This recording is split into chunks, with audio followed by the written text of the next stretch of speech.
Hemisphere. Okay, so tell us what we're talking about today. It's a food festival. Tell me where it's going to happen, what's going to happen, just a little bit about it. 民以食為天，我哋喺香港長大嘅人咧，係好懷念我哋一個中西合璧嘅城市咧，係可以將嶺南嘅食品以及西方嘅食品啊、東南亞食品咧，係帶到去更高嘅層次。咁香港係一個國際美食嘅大都會，個個都知道啦。咁隨住香港嘅移民將呢個文化咧帶咗嚟加拿大，加拿大多倫多特別亦都係一個好大型嘅多元文化嘅城市，食物亦都得到好大嘅發展。咁我哋家港協進會喺過去做過好多唔同嘅活動之後，好似第一年係以民間嘅習俗啊，第二年係以電影，第三年咧係以呢個製衣業，第四年係以香港嗰個粵語。每一年我哋一個唔同嘅主題咧，講完一個好大型嘅活動之後咧，今年繼已就搞咗個香港美食節，因為食無論任何人都需要嘅。咁美食節嘅開始咧，我哋嘅開幕禮咧將會喺11月3號咧，我哋就會喺 Denison Centre 咧有一個開幕禮。當日咧，我哋有好多參與今次呢個美食節嘅餐館菜式咧，係展現喺大家嘅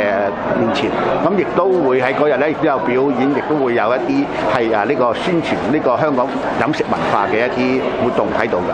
咁我哋整個活動咧係為期3週。咁過去我哋香港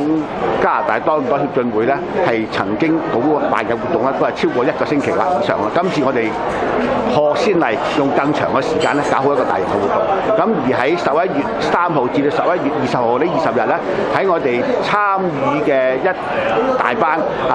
喺多倫多好有水準嘅餐館，提供一啲同香港有密切關係嘅菜式嘅一個環境之下咧，只要你哋去光顧、幫襯或者去品嚐呢啲餐館提出一啲香港特別嘅菜式咧，我哋就會送一本叫做美食護照俾你。只要喺個美食護照入邊蓋個印，你有抽過3個或以上嘅印咧，你哋就可以去參加一個喺我哋閉幕禮嘅一個抽獎儀式。個抽獎入邊嘅獎品係好豐富嘅，包括來回加港嘅機票嘅。咁只要你去參觀過或者係去過呢啲食肆咧，咁食肆就會俾個印章你哋。咁喺今次情形之下咧，你哋就可以品嚐到呢啲同香港好有關聯嘅呢個美食啦。咁喺閉幕禮咧，將會喺11月嘅21號喺呢個墨西加嘅富苑酒樓舉辦。咁今次我哋係點解會選墨西加選址嘅原因，就係喺過去多倫多家港協進會喺多倫多啦、萬錦市列治文山咧，都已經舉辦過唔同嘅活動。今次蓄意咧係會喺西邊嚟搞，希望